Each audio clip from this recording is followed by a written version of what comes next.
Welcome everyone to another session of the Mastermind Book Club. Today we are reviewing another important book. This book is by Byron Katie. What's the name of the book? Loving What Is, by Byron Katie again. 4 questions that can change your life. Now here to do the first review is Charles Comer. Yes, good evening, everyone. The first question I'm going to tackle is the first question, and that is, what is truth? Truth is basically what we perceive to be the correct thing. Truth is really about how we perceive and how we do the work, as the author was talking about. What is that work? I'm going to steal some phrases from my little brother Reggie. He talks about the work is how you eat, how you live, how you treat others, how you perceive the world around you. What is truth? Truth and reality is what really affects us and how we look at it. There's a lot of people who live a false or settled life, which just means that they're definitely off key. They're manipulated by social media. They're manipulated by what family and friends and what other people say, and they seek not to find their own space. So the truth is, what is the truth? How do you perceive it?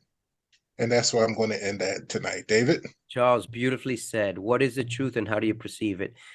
Tijuana. Yes. Hi, everyone. Hope everyone is well.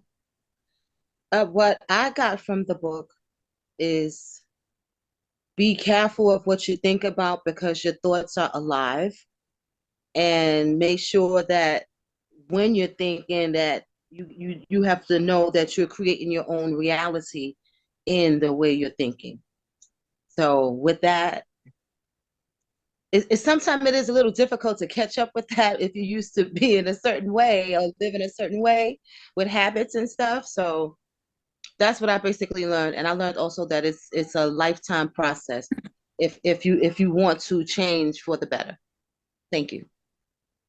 Tijuana beautifully said it is a lifelong process and there's no perfect time to get started. Just start as soon as you can. Gina Pouchet. Yes, thank you, David. This book is about the work. Byron Katie tells us some of the things that we need to do. I love this. It was kind of like easy for me to come up with, or just to think about rather than not come up with, because she came up with it herself. Judge your neighbor, write it down, ask 4 questions, and then turn them around. Okay. And I just about cracked up reading this book because she's given us permission actually to go ahead and judge our neighbor. And when she said our neighbor, that could be in anybody. It could be somebody in our family, your mom, dad, our spouse, our kids, siblings, friends, anyone. And just go ahead. And, it's like we already see people and we come up with these ideas about these folks, right? So go ahead and write down what you're thinking about them. And so, like I said, I found that very hilarious. It's like, okay, start here. She gave us an example of what she did with her husband, her now second husband, and some of the things that she was thinking about him. So we have to write it down so that we can look at it. And then once we look at it, we realize we're actually talking about ourselves. We're probably looking at our shadow side where we're denying these things already. We're the one with the problem and not the person. So anyway, I found this book very fascinating, and I love listening and reading into it and in doing the work. So thank you, David. All right, Gina, beautifully said, and I love your charisma. Reggie Hilliard from his car, who might not be able to show his face, but we understand that. Reggie Hilliard, go ahead. Yeah, I will not show my face just so I'm safe here.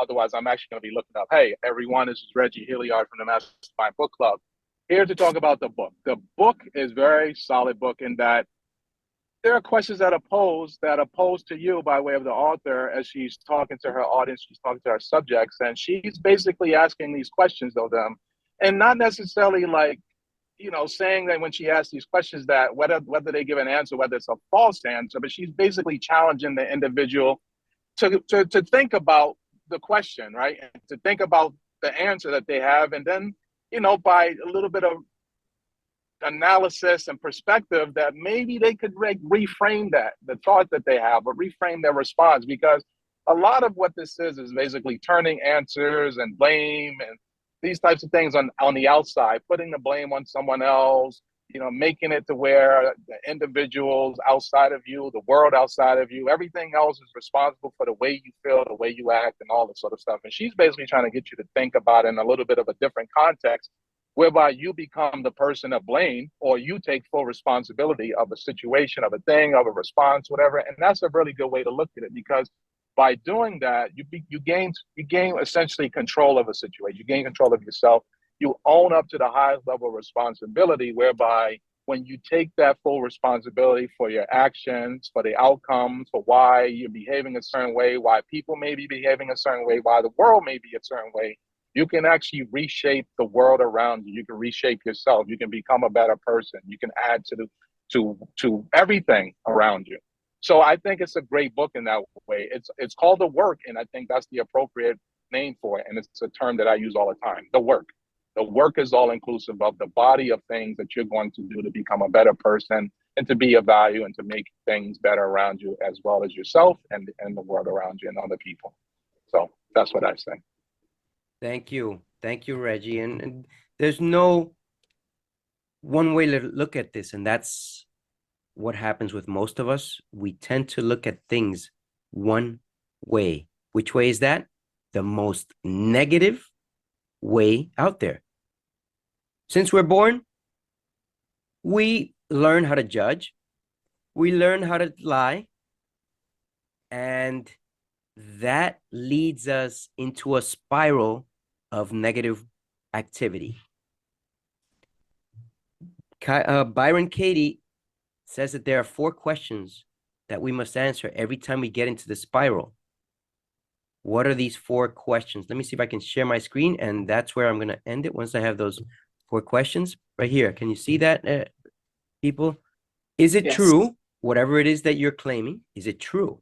Let's say you're not happy with your mother because she always yells at you. Is it true? Number 2, can I absolutely know that it's true? How do I react when I think that thought? Who would I be without the thought? If you weren't thinking of that negatively, who could you be? This is the last thing I want to leave you with.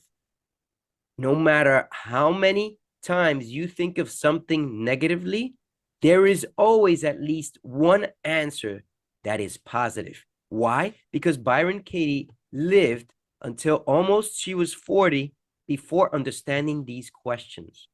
Because she was depressed, she was suicidal, and very, very negative, playing the blame game, and so on. So judging and lying is a part of our nature. This is the Mastermind Book Club, signing off. Until next week, when we'll review the second part of this book. Take care.